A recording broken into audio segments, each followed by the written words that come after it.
Hello दोस्तों, आज हम बात करेंगे कि जप कैसे करना चाहिए। जप का क्या विधान है। जप करते समय हमें किन किन बातों का ध्यान रखना चाहिए जिससे हमारे पुण्य क्षीण ना हो, उसका हमें दुष्परिणाम प्राप्त ना हो। दुष्परिणाम से बचने के लिए, दुष्परिणाम हमें प्राप्त ना हो, उनसे बचने के लिए हमें क्या करना चाहिए। शास्त्र में कहा गया है कि जप कितने प्रकार का होता है दोस्तों? 3 प्रकार का होता है। पहला होता है वाचिक, दूसरा होता है उपांशु और तीसरा होता है मानसिक। 3 प्रकार के जप शास्त्र में बताए गए हैं। ये 3 प्रकार के जप अलग अलग फल देने वाले हैं। पहला दूसरे से और तीसरा दूसरे से भी अधिक फल प्राप्त कराता है। जैसे पहला है वाचिक।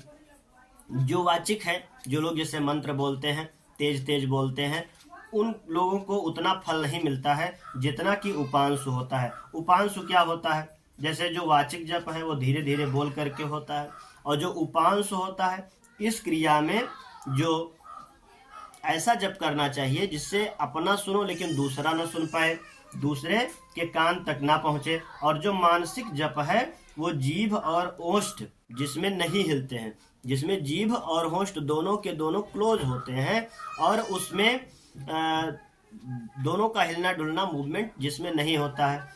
तो ऐसे जप करने से क्या होता है कि हमें जो हमारी एनर्जी है वो हमारे अंदर एक ऊर्जा के रूप में स्टोर होती रहती है, जिसका बहुत ही ज्यादा फल है। जिसमें बताया गया, शास्त्र में बताया गया, तीनों जपों में पहले की अपेक्षा दूसरा और दूसरे की अपेक्षा तीसरा श्रेष्ठ है। शास्त्र में भी कहा गया है कि वाचिकस्य उपांशुश्च मानस शास्त्र विधि स्मृतः त्रयाणां जप यज्ञानां श्रेयान् स्यादुरोक्तरम्।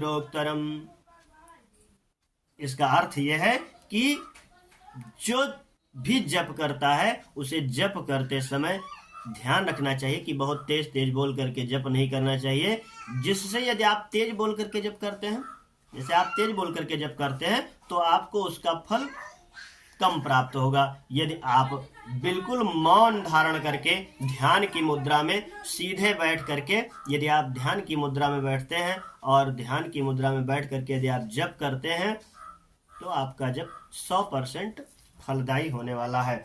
अब हम बात करेंगे माला कैसे जपना चाहिए, माला कैसे रखना चाहिए। माला जप करते समय हमें सबसे पहले माला का पूजन करना चाहिए, और माला का पूजन करने के बाद स्नान ध्यान पूजन कराने के बाद में उसको हमें धूप बत्ती दिखाना चाहिए। धूप बत्ती दिखाने के बाद में हमें उससे प्रार्थना करना चाहिए। उसका मंत्र शास्त्र में लिखा हुआ है, अभिघ्नं कुर्माले त्वं गृहामि दक्षिणे करे जप काले च सिद्ध्यर्थं प्रसीद मम सिद्धे।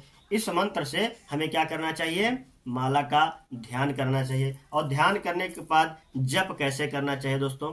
ध्यान से देखें। हमें सबसे पहले सुमेरु का प्रणाम करते हुए माला का जप प्रारंभ करना चाहिए। और जप हमारा जब पूरा हो जाए, तो जब हमारा पूरा हो जाएगा तो हमें क्या करना होता है? ऐसे हमारा जप पूरा हो गया, जैसे एक माला हमारा पूरा हो गया। एक माला पूरा होने के बाद में हमें सीधे नहीं चलना है। सीधे चलने के बजाय इस माले को हमें ऐसे पलट लेना है, और पलटने के बाद में फिर हमें ऐसे ऐसे चलाना है, सीधे नहीं चलाना है। और माला हमेशा हमें क्या करना है? या तो फिर गोमुखी में रखना है। गोमुखी हमारा ये हो गया गोमुखी, ऐसे गोमुखी में डालना है, और गोमुखी में डाल करके हमें जप करना चाहिए। जिसके पास गोमुखी ना हो वो गोमुखी अगर नहीं है तो कपड़े से ढक करके हमें जप करना चाहिए। यदि आप कपड़े से ढक करके जप नहीं करते हैं, खाली माला जप करते हैं, तो उसका भी फल आपको प्राप्त होने वाला नहीं है। ये शास्त्र में वर्णन आया है। दोस्तों, यदि हमारा वीडियो अच्छा लगा हो तो आप हमारे चैनल को लाइक और चैनल को सब्सक्राइब करें, जिससे आने वाली हमारी जो वीडियो है वो आप तक शीघ्र और शीघ्र पहुंचे।